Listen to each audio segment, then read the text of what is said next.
Nearly 2 decades after the slaying of Run-DMC star Jam Master Jay, federal prosecutors said Monday they have solved one of New York City's most enduring mysteries, charging 2 men from his neighborhood with the murder and suggestion that the hip-hop artist celebrated his anti-drug sense was ambushed over a cocaine deal.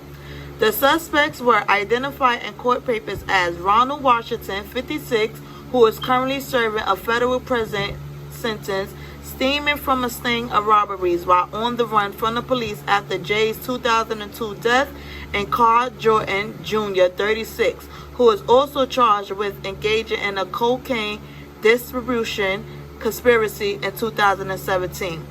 Jason J.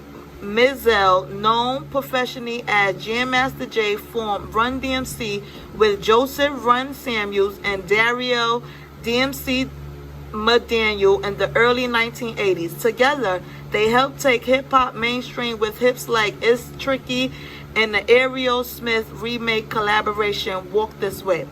Jay's death following the long unsolved slaying of rapper Tupac Shakur in Las Vegas in 1996 and Christopher Biggie Smalls Wallace in New York City in 1997 shook the hip-hop's world. Chuck D, a Public Enemy, compared his death to that of John Lennon. More than 60,000 and rewards was offered, but witnesses refused to come forward in the case launched. This is a case about a murder that for nearly 2 decades have gone unanswered. Acting U.S. Attorney Steph Ducharme said at a news conference announcing the charges today, "We begin to answer that question: who killed Jason Mizell and why? We were confident that we could prove those charges beyond reasonable doubt." Washington, who had reportedly been living on a couch at Jay's home in the days before the killing, was publicly named as a possible suspect or witness as far back as 2007. Prosecutors allege he waved a handgun and ordered another person at the recording studio to lie on the ground while Jordan shot Jay in the head October 30th, 2002. According to prosecutors, Jay would bring in a bulk amount of cocaine to sell retail and was killed as retribution for cutting Washington out of a plan of distribution of 10 kilograms in Maryland. They walked in and murdered him in cold blood. Ducharme said a message seeking a comment was left with public for Run-DMC. The group performed anti-drug concerts, established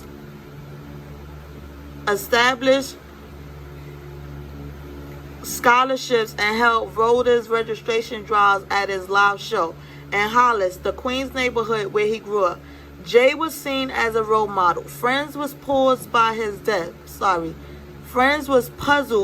death, thinking him as unlikely target for violence.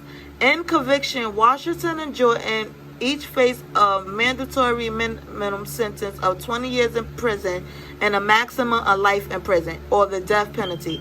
Prosecutors said in court papers that Attorney General William Barr had not yet decided whether to seek the death penalty. Jordan pleaded not guilty at the arraignment held Monday by teleconference because of the corona-related precautions. His lawyer denied comment. Washington, who is in prison in Kentucky, will be arraigned later this week, prosecutors said. Prosecutors has also asked that both be jailed pending trial. The 37-year-old Jay was shot once in the head with a .40 caliber bullet by a masked assassin at his studio in Hollis. Police identified at least 4 people in the studio with Jay when he was killed, including 2 armed gunmen. At Jay's funeral, McDaniel remembered his friend and fellow Run-DMC star as the embodiment of hip-hop. He was also a husband and father of 3 children. Jam Master Jay was not a thug, McDaniel said. Jam Master Jay was not a gangster. Jam Master Jay was a unique individual. Prosecutors do now say Jay had been bringing cocaine into the New York area since 1996. At the time, Jay's acquaintance with Washington, a repeated offender with convictions during in 1982 worried and upset his family. Being ending up on Jay's couch, Washington served prison time for grand larceny, assault, criminal use of a firearm, heroin, possession, and other charges. He has been linked to the 1995 fatal shooting of Randall Walker, a close associate of the late Tupac Shakur. Afterward, prosecutors said Washington hopped from motel to motel and robbed businesses, including supermarkets and Burger Kings, while detectives persuaded him in a connection of Jay's killing. He remained at large for nearly 3 months until police on Long Island nabbed him for robbing a motel. Last month, as prosecutors were preparing to seek a grand jury indictment against him for Jay's death, Washington filed a handwritten petition asking to immediately be released to home confinement, arguing his medical history put him at risk for complications from coronavirus. Federal prosecutors responded by asking for more time to respond, delaying any decision after Washington was charged. Jordan was a teenager when Jay was killed, was declared of a juvenile delinquent after 1999 robbery. Arrest has firearm cases dismissed when the complaining witness refused to cooperate with law enforcement in recent years.